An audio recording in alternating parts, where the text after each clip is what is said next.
4 দিনের রাষ্ট্রীয় সফরে চীনের রাজধানী বেইজিংয়ে ব্যস্ত সময় পার করছেন প্রধানমন্ত্রী শেখ হাসিনা।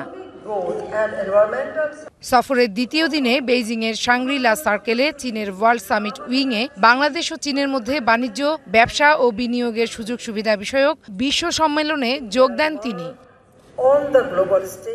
সম্মেলনে স্মার্ট বাংলাদেশ গড়ে তুলতে চীনের সহযোগিতার ওপর জোর দেন সরকার প্রধান। চামড়া ও চামড়াজাত পণ্য, পাট ও পাটজাত পণ্য সহ বাংলাদেশের উৎপাদিত পণ্য চীন আমদানি করতে পারে। চীনে বড় বড় কোম্পানিকে আমি আহ্বান জানাই যৌথ বিনিয়োগের জন্য। চীনের সঙ্গে রপ্তানি বাণিজ্য আরও বাড়াতে চায় বাংলাদেশ।